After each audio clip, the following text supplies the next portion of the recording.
Hi കൂട്ടുകാരെ. അപ്പോൾ നമ്മുടെ എല്ലാവരുടെയും വീട്ടിൽ വൈറ്റ് തുണികൾ കുറേ നാൾ ഉപയോഗിച്ച് കഴിയുമ്പോഴത്തേക്കും ഒന്നല്ലെങ്കിൽ ഇതുപോലെ മുഷിഞ്ഞു പോകും, അല്ലെങ്കിൽ കരിമ്പൻ കയറാനുള്ള ചാൻസ് വളരെ വളരെ കൂടുതലാണ്.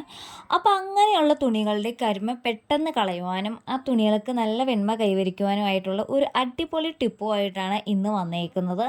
അപ്പോൾ ഇതിൽ അത്യാവശ്യം കരിമ്പനും കയറിയിട്ടുണ്ട് കേട്ടോ. അതെ, ഇത് വീഡിയോയിൽ കാണാമല്ലോ. അത്യാവശ്യം കരിമ്പനും ഉണ്ട്, അത്യാവശ്യം മുഷിഞ്ഞതുമാണ്. അപ്പോൾ സത്യത്തിൽ ഇത് ഉപയോഗിക്കുന്ന തുണിയല്ല കേട്ടോ, വേറൊരു കാര്യം. പിന്നെ നമ്മുടെ വീഡിയോയ്ക്ക് വേണ്ടിയിട്ട് ഞാൻ തപ്പിയെടുത്ത് തേടി കണ്ടുപിടിച്ച ഒരു തുണിയാണ്. അപ്പോൾ നമുക്കിതൊന്ന് ക്ലീൻ ചെയ്തിട്ട് വന്നാലോ? അപ്പോൾ അതിനുള്ള ടിപ്പ് കണ്ടാലോ? ബാ. അപ്പം ഞാൻ അതിനായിട്ട് ഇവിടെ ഒരു ബൗൾ എടുത്തിട്ടുണ്ട്. ആ ബൗളിലേക്ക് ഞാൻ അര ഗ്ലാസ് എന്നോണം വെള്ളം ചേർത്ത് ഒഴിച്ച് കൊടുക്കുന്നുണ്ട്. നോർമൽ വാട്ടറാണ് കേട്ടോ. അര ഗ്ലാസ് എന്നോണം ഒഴിച്ച് കൊടുക്കുന്നുണ്ട്. അപ്പോൾ അത്ര തന്നെ അര ഗ്ലാസ് എന്നോണം തന്നെ നമുക്ക് നോർമൽ അച്ചാറിനൊക്കെ ഇടുന്ന വിനാഗിരി ഇല്ലേ, ആ വിനാഗിരിയും കൂടി ചേർത്ത് കൊടുക്കുക. നമ്മൾ എത്രയാണോ വെള്ളം എടുക്കുന്നത് അതേ മെഷർമെൻ്റ് ആണ് കേട്ടോ വേണ്ടത്. അതറിയിക്കാൻ വേണ്ടിയിട്ടാണ് ഞാൻ ഈ അര ഗ്ലാസ് എന്ന് എടുത്ത് പറയുന്നത്. അപ്പോൾ വെള്ളവും വിനാഗിരിയും ഒരേ അളവിൽ തന്നെ എടുക്കാനായിട്ട് ശ്രദ്ധിക്കുക. അതിനുശേഷം അത് നന്നായിട്ടൊന്ന് മിക്സ് ചെയ്തെടുക്കുക കേട്ടോ. ഇനി നമുക്കിടെ ഏതാണോ തുണി നമുക്ക് ഇതിൻ്റെ അകത്തേക്ക് മുക്കാനുള്ളത്, ആ തുണി നമുക്ക് ഇതിലേക്ക് ഒരു അരമണിക്കൂർ ജസ്റ്റ് ഒന്ന് മുക്കി വെച്ചേക്കാം. നന്നായിട്ട് എല്ലാ സൈഡിലേക്കും ഒന്നാക്കിയിട്ട് ഒന്ന് മുക്കി വെച്ചേക്കാം. അതിനുശേഷം ഒരു അരമണിക്കൂർ മുക്കി വെച്ചതിന് ശേഷം നമുക്ക് ഇതിലേക്ക് പിന്നെ വേണ്ട ഒരു ഐറ്റം എന്ന് പറയുന്നത് ബേക്കിംഗ് സോഡയാണ്. അപ്പോൾ അത് മിക്കവരുടെയും വീട്ടിൽ കാണില്ല. അതുണ്ടെങ്കിൽ അത് എടുക്കുക, അല്ലെങ്കിൽ അത് ചെറിയ പാക്കറ്റ് വാങ്ങാനായിട്ട് കിട്ടും. 10-30 രൂപയുള്ളൂ. അപ്പോൾ അതൊരു പാക്കറ്റ് വാങ്ങി വയ്ക്കുവാണെങ്കിൽ നമുക്ക് ഇങ്ങനെയുള്ള തുണികളിൽ കരിമ്പ് കളയാനൊക്കെ ആയിട്ട് വളരെ യൂസ്ഫുള്ളാണ്. അപ്പോൾ അത് നമുക്ക് കടകളിൽ സൂപ്പർ മാർക്കറ്റുകളിലും എല്ലാം വാങ്ങാൻ കിട്ടുന്നതാണ്. ബേക്കിംഗ് സോഡ എന്ന് പറഞ്ഞാൽ മതി. നമുക്ക് ചെറിയ പാക്കറ്റായിട്ട് കിട്ടും കേട്ടോ, അത് വാങ്ങിയാൽ മതി.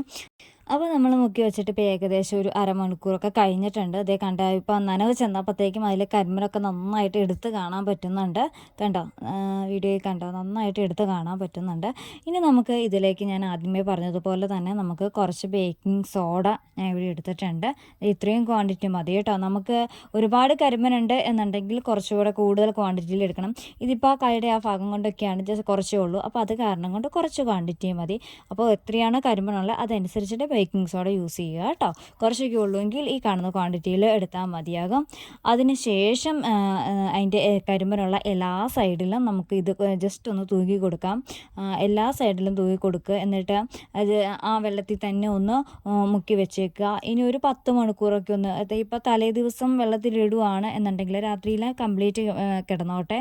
ഇനി നമ്മൾ രാവിലെയാണ് മുക്കി വെക്കുന്നതെന്നുണ്ടെങ്കിൽ വൈകുന്നേരം ആകുമ്പോഴത്തേക്കും അതൊന്ന് കഴുകിയെടുത്താൽ മതി. കാരണം കുറച്ച് നേരം അതിങ്ങനെ മുക്കിയിരിക്കണം. നന്നായിട്ട് ആ ബേക്കിംഗ് സോഡയും വിനീഗറും എല്ലാം കൂടി ഒന്ന് മിക്സ് അതിലേക്ക് പിടിച്ചിട്ട് ആ കരിമ്പ് കംപ്ലീറ്റ് നീങ്ങി പോകാനായിട്ട് നമ്മൾ കുറച്ച് നേരം അതങ്ങനെ മുക്കി വെച്ചേക്കണം കേട്ടോ. അപ്പോൾ ഒരു 10 മണിക്കൂറൊക്കെ വെച്ചിരുന്നാൽ മതിയാക്കും ഏകദേശം. അല്ലെങ്കിൽ തലേ ദിവസം ഇങ്ങനെ ചെയ്ത് വെച്ചേക്കുക. പിറ്റേന്ന് രാവിലെ എടുത്ത് കഴുകിയാൽ മതി. നമുക്കത് ക്ലിയർ ആയിട്ട് കിട്ടും. ഇതിപ്പോൾ വൈറ്റ് തുണി ചെയ്യുന്ന കാര്യമാണ് ഞാൻ പറയുന്നത്. ഇനി കളറ് പോകുന്ന മോഡൽ തുണിയൊക്കെ ആണെങ്കിൽ ചിലപ്പോൾ ഇങ്ങനെ മുക്കി വെച്ചിരുന്നാൽ അതിൽ കളറ് കംപ്ലീറ്റ് ഇളകി പോകാനുള്ള ചാൻസ് ഉണ്ട്. അപ്പോൾ വൈറ്റ് തുണിയാണ് നമ്മൾ ഈ രീതിയിൽ ക്ലീൻ ചെയ്യേണ്ടത് കേട്ടോ. ഒത്തിരി നേരം മുക്കി വെക്കുമ്പോഴത്തേക്കും കളറ് പോകുന്ന തുണികളുടെ കളറൊക്കെ കുറേ ഇളകി പോകാനുള്ള ചാൻസ് ഉണ്ട്. അതുകൊണ്ട് കളർ തുണികളൊന്നും ഈ രീതിയിൽ ചെയ്യരുത്. വൈറ്റ് തുണികൾ മുഷിഞ്ഞു പോയാൽ അല്ലെങ്കിൽ കരിമ്പ് കയറിയാലുള്ള ഒരു ടിപ്പാണ് കേട്ടോ. ഇനി ഇത് കുറച്ച് നേരം കഴിയുമ്പോഴത്തേക്കും നമുക്ക് നോക്കാം. ഞാൻ ഏകദേശം ഒരു 10 മണിക്കൂറിൽ കൂടുതൽ ഞാൻ വെച്ചിട്ടുണ്ട്. ആ നേരത്തേക്കും പിന്നെ എടുത്ത് നോക്കി കഴിയുമ്പോഴത്തേക്കും ദേ കണ്ടോ, നമുക്കിവിടെ കരിമ്പിനൊക്കെ പോയിട്ടുണ്ട്, നന്നായിട്ട് പോയിട്ടുണ്ട്. ദേ ഞാൻ കാണിച്ചു തരാം. ദേ ഈ സൈഡിലൊന്നും ദേ ഇപ്പോൾ കരിമ്പനില കണ്ടോ, നന്നായിട്ട് മാറി കിട്ടിയിട്ടുണ്ട്. കണ്ടത് കരിമ്പനും എല്ലാം നന്നായിട്ട് ക്ലിയറായിട്ട് പോയിട്ടുണ്ട്. അപ്പോൾ നമ്മൾ എടുക്കുന്ന ബേക്കിംഗ് സോഡയുടെയും വിനാഗിരിയുടെയും എല്ലാം അളവ് പറഞ്ഞതുപോലെ തന്നെ എടുത്താലാണ് ഈ ഒരു റിസൾട്ട് കിട്ടത്തുള്ളൂ. അപ്പോൾ കൂടുതൽ കരിമ്പനുണ്ട് എന്നുണ്ടെങ്കിൽ കൂടുതൽ വിനാഗിരിയും ബേക്കിംഗ് സോഡയും എല്ലാം നമ്മൾ ആഡ് ചെയ്യണം.